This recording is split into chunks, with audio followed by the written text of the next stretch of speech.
An original podcast from podlatino.com.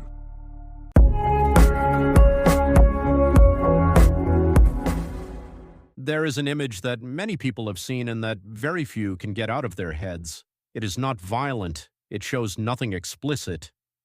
It looks at first glance almost ordinary.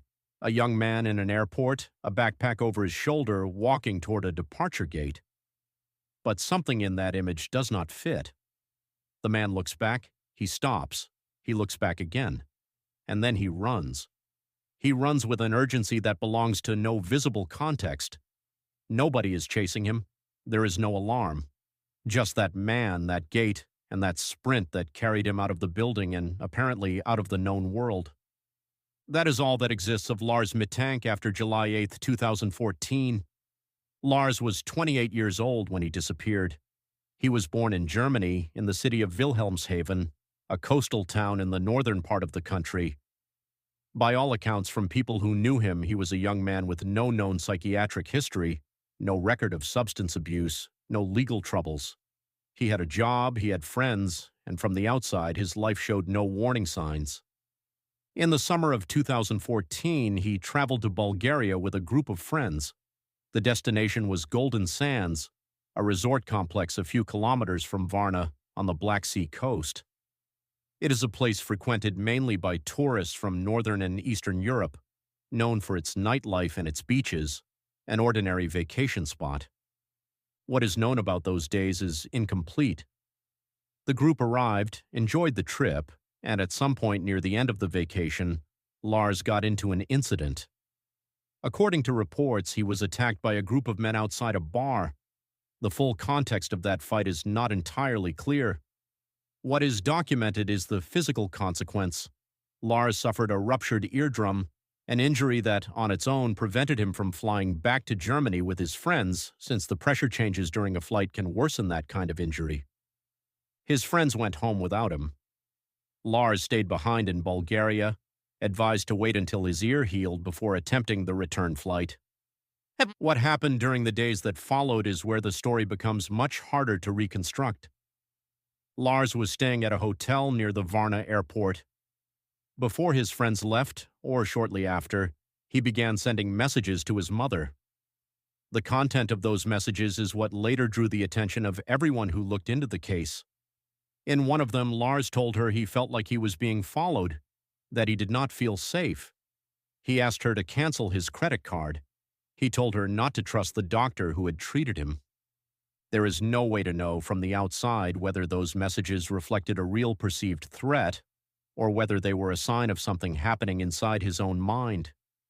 Both possibilities were later considered, but in that moment for his mother, they were alarming messages from her son in a foreign country. On July 8, 2014, Lars went to the Varna airport.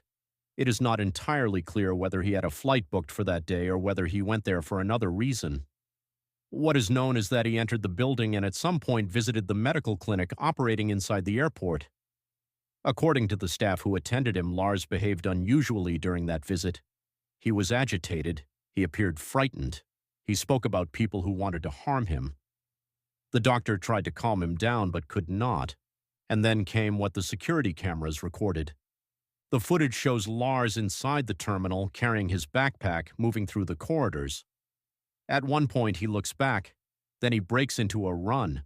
Not a brisk walk, not a hurried pace, a full run.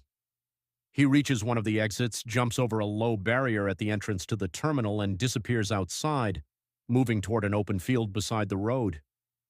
Nobody present at that moment reported seeing anything that would have explained that reaction. There was no visible pursuit, no prior confrontation. Just that sudden movement, that run, and then nothing. Lars Mittank was never seen again.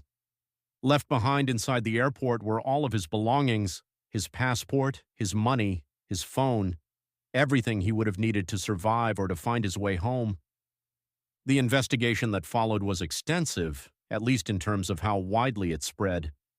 The security camera footage went viral online, first in forums dedicated to unsolved cases, then in media outlets across multiple countries. Lars's family cooperated actively with search efforts and allowed the video to be circulated, hoping someone would recognize him or come forward with information.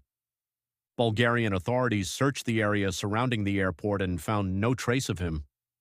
Investigations in Germany gathered information about his medical history and his personal life without turning up anything that explained what had happened. Over time, the case faded from the news cycle, though it was never formally closed. The theories that circulate are worth naming for what they are: speculation, not conclusions. One of the most discussed possibilities was an acute psychotic episode. Depending on its nature and severity, an inner ear injury can in rare cases affect balance, cause severe vertigo, and in extreme situations contribute to states of disorientation. Some specialists consulted by German media noted that an infection spreading beyond the eardrum could, in theory, lead to neurological complications. However, there is no official diagnosis or sufficient medical documentation to support this as a definitive explanation.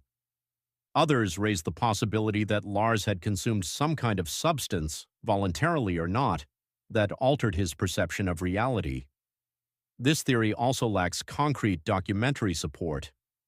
A third line of thinking suggests that Lars may have been facing a genuine threat and that his flight was a rational response to a situation the cameras simply did not capture. This possibility has not been ruled out, but there is no evidence to support it either. And there is, of course, the possibility that Lars simply chose to disappear, that his emotional state, for reasons we do not know, led him to walk away from everything. This hypothesis is part of the picture as well, but nothing confirms it and nothing rules it out. What is known with certainty is very little, and that, in part, is what keeps this case open. As of the date this episode is released, Lars Mittank has been missing for more than 10 years. There has been no verified contact with his family. There have been no confirmed sightings. There has been no resolution. His mother, Renate Mittank, continued searching for him for years and maintained her hope publicly. In interviews she gave later, she said she did not believe her son was dead, but that she also could not explain what had happened to him. The video exists. It is verifiable, available through multiple sources, and was authenticated by Bulgarian authorities. It lasts only a few seconds and shows exactly what has been described: a man running without any apparent cause and then vanishing. What does not exist is an explanation. There is no narrative that connects all the points in any satisfying way, no final fact that closes the story.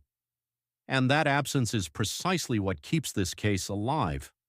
Not because it is the most dramatic or the most violent of unsolved cases, but because it raises a simple and unanswered question: what did Lars Mittank see in that airport, or what did he believe he saw, that made him leave everything behind and run toward nowhere? That question remains unanswered.